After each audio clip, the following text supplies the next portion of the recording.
নমস্কার, ব্রেকিং বাংলায় আপনাদের স্বাগত। আমি জয়ন্ত মজুমদার। সোমবার দিন রাতে আরজি কর মেডিকেল কলেজের প্রাক্তন সুপার সন্দীপ ঘোষকে সিবিআই এর অ্যান্টি করাপশন ব্রাঞ্চ গ্রেপ্তার করেছে দুর্নীতির মামলায়। যে মামলা তদন্তভার কলকাতা হাইকোর্ট সিবিআই কে দিয়েছিল। হাইকোর্টে একটি পিটিশন হয়েছিল, হাসপাতালে একজন প্রাক্তন ডেপুটি সুপার তিনি মামলাটি করেছিলেন, সেই মামলায় সিবিআই তদন্ত করছিল। আরজি কর হাসপাতালের মহিলা চিকিৎসককে খুন ও ধর্ষণের যে ঘটনা সিবিআই তদন্ত করছে অপর একটি মামলায়। সেই মামলার পাশাপাশি CBI anti corruption branch Sandip ঘোষের এই বা আরজি কর হাসপাতালে দুর্নীতির বিষয়ে একটি মামলা নিয়েও তদন্ত করছিল এবং সেই মামলাতেও সন্দীপ ঘোষ সহ বেশ কয়েকজনের বাড়িতে রেড হয়েছিল। সন্দীপ ঘোষকে সেই মামলায় জিজ্ঞাসাবাদও করা হয়েছিল। যদিও সিবিআই খুন ধর্ষণের মামলা যে 20-21 দিন যাবৎ যেটা তদন্ত করছে তার মধ্যে 15-16 দিন সন্দীপ ঘোষকে সিবিআই সেই মামলাতেই জিজ্ঞাসাবাদ করেছে। মাঝখানে 1-2 দিন হচ্ছে অ্যান্টি করাপশন ব্রাঞ্চ নিজাম প্যালেসে সন্দীপ ঘোষকে জিজ্ঞাসাবাদ করে এবং যেদিন তার বাড়িতে রেড হয়েছিল সেদিনকে জিজ্ঞাসাবাদ করেছিল। তো গ্রেপ্তারির পরে নানান দিক থেকে বিভিন্ন ধরনের প্রতিক্রিয়া এসছে, বিশেষ করে শাসক এবং বিরোধী দলের মধ্যে। তো শাসক দলের পক্ষে মুখপাত্র কুণাল ঘোষ বলেছিলেন যে এটি যদি আগেই স্বাস্থ্য ভবন বা স্বাস্থ্য দপ্তর তদন্ত করে সন্দীপ ঘোষকে গ্রেপ্তার করাতো বা পুলিশকে দিয়ে, তাহলে হয়তো এই বিড়ম্বনা করতে হতো না, এই ধরনের একটা তিনি মন্তব্য করেছিলেন। তো বিজেপি রাজ্য সভাপতি সুকান্ত মজুমদার মন্তব্য করেছিলেন যে এই গ্রেপ্তার কাঙ্ক্ষিত ছিল, কারণ হচ্ছে সন্দীপ ঘোষকে সিবিআই গ্রেপ্তার করেছে, খুন ধর্ষণের মামলায় গ্রেপ্তার না হলো তাকে দুর্নীতি মামলায় গ্রেপ্তার করেছে। যাই হোক, সেটা নেই মামার থেকে কানা মামা ভালো এবং রাজ্যের মানুষের সেটা আকাঙ্ক্ষিত ছিল। তা সুকান্ত মজুমদার এক্স্যাক্টলি কি বলেছেন আমরা একটু শুনে নেব। দেখুন, এই গ্রেপ্তারি বহু কাঙ্ক্ষিত গ্রেপ্তারি ছিল, কিন্তু আমি যেটা আগেই আশঙ্কা প্রকাশ করেছিলাম যে খুনের মামলায় ইনি গ্রেপ্তার হবেন কিনা জানি না, কিন্তু করাপশনের মামলায় অবশ্যই ইনি গ্রেপ্তার হবেন এবং সেটাই দেখা গেল। করাপশনের মামলায় ডক্টর সন্দীপ ঘোষ গ্রেপ্তার হয়েছে। কিন্তু যাই হোক, নাই মামার থেকে কানা মামা ভালো, গ্রেপ্তারিটা খুব দরকার ছিল, বাংলার মানুষের কাঙ্ক্ষিত গ্রেপ্তারি। সুকান্ত মজুমদারের পাশাপাশি দিলীপ ঘোষও বলেছিলেন যে এটাও হচ্ছে শুধু সময়ের অপেক্ষা ছিল, কারণ সকলেই বুঝতে পেরেছিল যে তিনি দুর্নীতির ঘটনায় জড়িত এবং সিবিআই যথাযথভাবেই হচ্ছে তাকে সন্দীপ ঘোষকে গ্রেপ্তার করেছে। রাজ্য সরকার তাকে আড়াল করছিল, কিন্তু সিবিআই তাকে গ্রেপ্তার করেছে। তো শুভেন্দু অধিকারীর প্রতিক্রিয়া পাওয়া যায়নি গ্রেপ্তারির পরে। তো যাই হোক, এখন যেটা কথা হচ্ছে সেটা প্রশ্ন উঠেছে যে সুকান্ত বাবুরা কি সত্যি কানা মামার জন্যই কি এতদিন তাদের আকাঙ্ক্ষা ছিল? তারা তো আমি যেটুকু জানি এই আরজি করের মহিলা চিকিৎসককে খুন ধর্ষণের ঘটনার পর থেকে তারা যেটা উই ওয়ান্ট জাস্টিস, যা সারা রাজ্য জুড়ে বা সারা দেশ জুড়ে যে বিষয়ে আন্দোলন শুরু হয়েছে, তো সেটা মূলত খুন ধর্ষণের মামলার জন্যই তারা নিশ্চিতভাবেই করছিলেন। ইতিমধ্যে তারা ঘটনার পুলিশি তদন্তের পরে বিজেপির পক্ষ থেকে কলকাতা হাইকোর্টে এই মামলা তদন্ত সিবিআই কে দেওয়ার জন্য আবেদনও করা হয়েছিল। কলকাতা হাইকোর্ট সেই আবেদন মেনে নিয়ে সিবিআই কে তদন্তভারও দেয়। মূল যে মামলার কথা আমি আসছি, যেটা খুন ও ধর্ষণের মামলা মহিলা চিকিৎসককে, তো সুকান্ত বাবুরা তার জন্য অনেক মিছিল করেছেন, ধর্ণা করেছেন, এখনো তাদের ধর্ণা চলছে, তো আন্দোলন করেছেন, তাদের বকলমে অন্যান্য সংগঠন নবান্ন অভিযান করেছে। তো সুকান্ত মজুমদারদের মূল লক্ষ্যটা ছিল তো আরজি কর যে মহিলা চিকিৎসককে খুন ধর্ষণের ঘটনায় যারা জড়িত তাদেরকে হচ্ছে গ্রেপ্তার করতে হবে এবং বিচার চাই, নির্যাতিতার বিচার চাই এবং দোষীদের গ্রেপ্তার করতে হবে। তাদের ফোকাসটা মেইনলি ছিল হচ্ছে ওই খুন ধর্ষণের মামলাকে নিয়ে। তাহলে কি সুকান্ত বাবুরা হাওয়ায় ভাসিয়ে দিয়েছিলেন যে হাসপাতালের প্রশাসক যারা বা কলেজের প্রশাসক তারা সমস্ত কিছু আড়াল করেছে, তারা সমস্ত কিছু ধামাচাপা দিয়েছে, এই ধরনের তাদের দুর্নীতির কথা ওই চিকিৎসক জানতে পেরেছেন বলে তাকে খুন করে দেওয়া হয়েছে, এই ধরনের যে সমস্ত বক্তব্যগুলো প্রধান বিরোধী দল হিসেবে সুকান্ত বাবুরা বলছিলেন, তাহলে সেগুলি কি তখন তারা হাওয়ায় ভাসিয়ে দিয়েছেন? নাকি 21 দিন কেটে যাওয়ার পরও সিবিআই কোনো রকমে এই তদন্তে কোনো আপডেট কিছু দিতে পারছে না, একটা জায়গা থমকে গেছে, কলকাতা পুলিশই একমাত্র অভিযুক্তকে গ্রেপ্তার করেছে, সেই অভিযুক্ত এই অপরাধ করেনি সেটাও সিবিআই বলছে না বা বলতে পারেনি, সিবিআই কোর্টে তাকে প্রোডাকশন করেছে, তারপরে জেলে তার পলিগ্রাফ টেস্ট করেছে। সেই অপরাধী বা সেই অভিযুক্ত এই ঘটনায় যুক্ত নয়, সিবিআই সেটা বলছে না।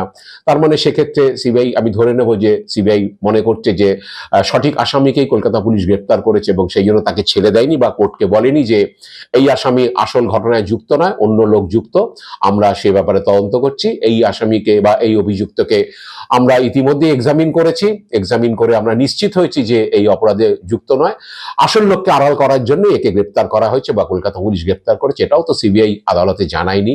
তারা সেই আসামিকে 10 দিন ধরে হাতে পেয়েছিল, তারা তাকে জিজ্ঞাসাবাদ করেছে এবং কোর্টে প্রোডাকশন করে তারপরে সে জেলে গেছে এবং জেলে গিয়ে তার পলিগ্রাফ টেস্ট হয়েছে। যাই হোক, তো তারপরে যেটা সিবিআই এর বক্তব্য, যে সিবিআই যে তদন্ত চালিয়েছে দীর্ঘদিন ধরে, পরপর টানা প্রায় 15-16 দিন এই সন্দীপ ঘোষকে এই খুন ধর্ষণের মামলায় হচ্ছে সিবিআই জিজ্ঞাসাবাদ করেছে। অনেক ডাক্তারকে জিজ্ঞাসাবাদ করেছে, 9 করে 9 জনের পলিগ্রাফ টেস্ট হয়েছে। সন্দীপ ঘোষ সহ আরো 4 ডাক্তার, মানে 5 চিকিৎসক, পড়ুয়া চিকিৎসক আছে, তার মধ্যে 4 জন, সকলকে জিজ্ঞাসাবাদ করেছে। কিন্তু সিবিআই তদন্তের আপডেট কি হয়েছে সেটা এখনো পর্যন্ত দিতে পারেনি।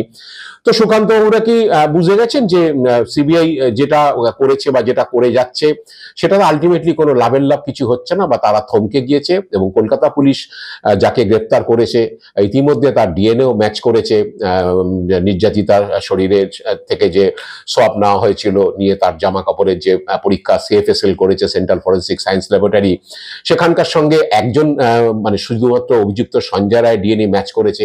এগুলো কি সুকান্ত বাবুরা ইতিমধ্যে জেনে গেছেন এবং তারা বুঝতে পারছেন যে আসল তদন্তটা কলকাতা পুলিশই করে ফেলেছে, এবার আর সিবিআই নতুন করে করার কিছু নেই।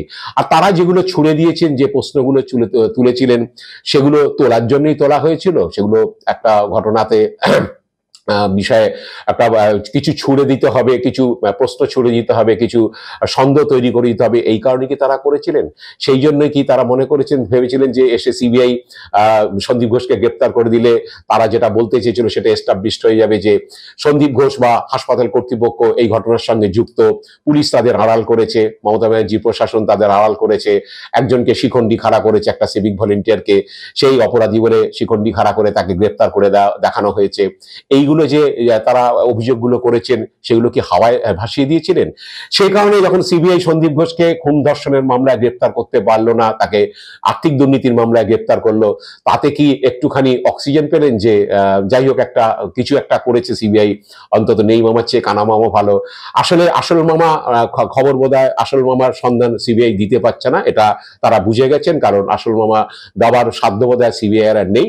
কারণ সিবিআই নিজেরাও এখন বুঝতে পারছে যে কলকাতা পুলিশ যাকে গ্রেপ্তার করেছে সেই গ্রেপ্তারটা ভুল নয়, একটা তথ্য প্রমাণের ভিত্তিতেই গ্রেপ্তার হয়েছে এবং তার সাইন্টিফিক এভিডেন্স রয়েছে, যেখানে সিসিটিভি ফুটেজ, যেখানে তার গলায় যে ব্লুটুথ স্পিকার ছিল সেইটা, তার জামা কাপড়ের ডিএনএ টেস্ট, সবকিছু মিলিয়ে কি হচ্ছে ওরা সুকান্ত বাবুরা বা শুভেন্দু অধিকারীরা বুঝতে পারছেন যে খুব ভুল গ্রেপ্তার হয়নি এবং সিবিআই থমকে গেছে একটাই কারণে, আর সিবিআই এগোতে পারছে না।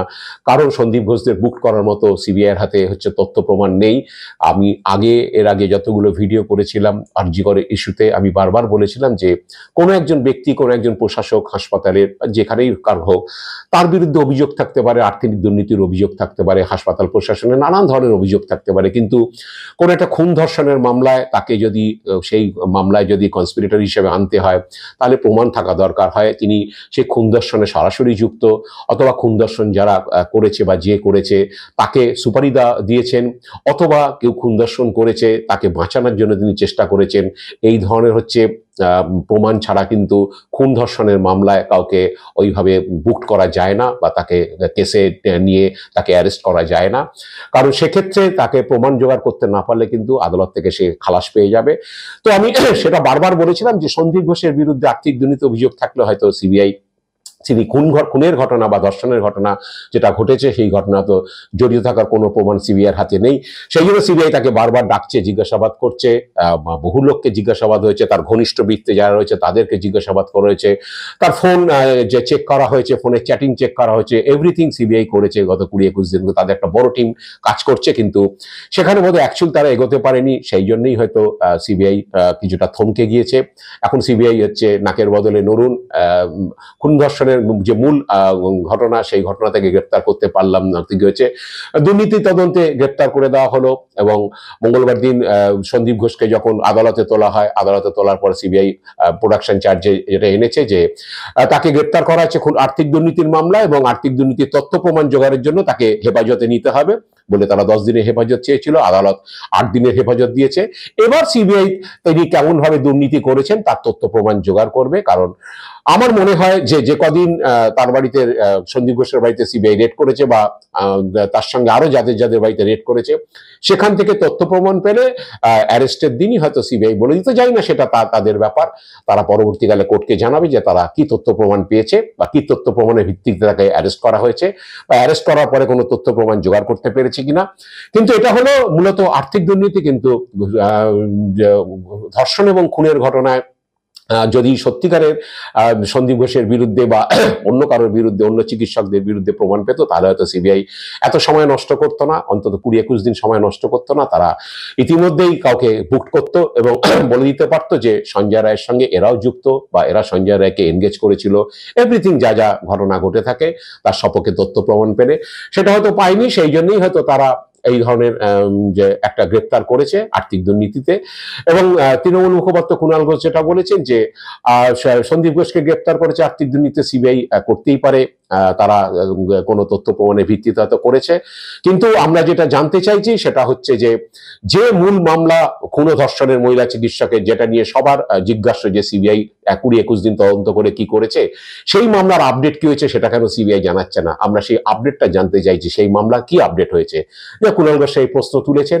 তো এখন শুভেন্দু অধিকারী বা সুকান্ত মজুমদার, শুভেন্দু অধিকারী রিয়াকশন পাওয়া যায়নি। সুকান্ত মজুমদার কানামামাতে মহা খুশি হয়েছেন। এখন সিবিআই বোধহয় আগামী 5 সেপ্টেম্বর সুপ্রিম কোর্টে এই মামলার, যেটা খুন ধর্ষণের মামলা, সেই মামলা মনিটর করছে। সেখানে শুনানি রয়েছে 5 সেপ্টেম্বর। যদিও আর্থিক দুর্নীতি মামলায় হাইকোর্ট অর্ডার দিয়েছে, সেটা সুপ্রিম কোর্ট দেখছে না।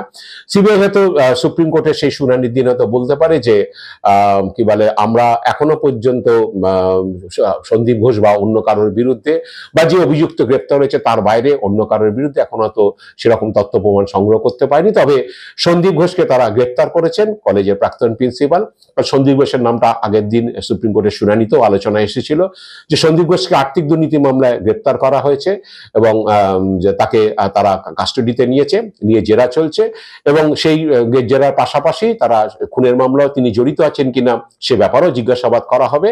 তো এইরকম ধরনের একটা কথা বলতে পারেন। মনে হয় সিবিআই বোধহয় সুপ্রিম কোর্টে গিয়ে সেই নেই মামা থেকে কানামামাকে তো পেয়েছি, এইরকম একটা তথ্য হয়তো সুপ্রিম কোর্টে খাড়া করতে পারে। আজকে যেটা নিয়ে মহা খুশি কি বলে আমাদের সুকান্ত মজুমদার, যিনি বলেছেন যে এটা রাজ্যের মানুষের কাঙ্ক্ষিত ছিল, তাদেরও হয়তো আকাঙ্ক্ষায় ছিল, কিন্তু খুন ধর্ষণের মামলায় সন্দীপ ঘোষটা যুক্ত আছে সেটা বোধহয় তারা হাওয়ায় ভাসিয়ে দিয়েছিলেন। যাই না সিবিআই সুপ্রিম কোর্টে সেই কানামামাতেই খুশি বলে তারা সুপ্রিম কোর্টকে জানাবে কিনা, তার জন্য আমরা অপেক্ষা করব। আজ এ পর্যন্তই। আপনারা ভালো থাকবেন, সুস্থ থাকবেন। নমস্কার।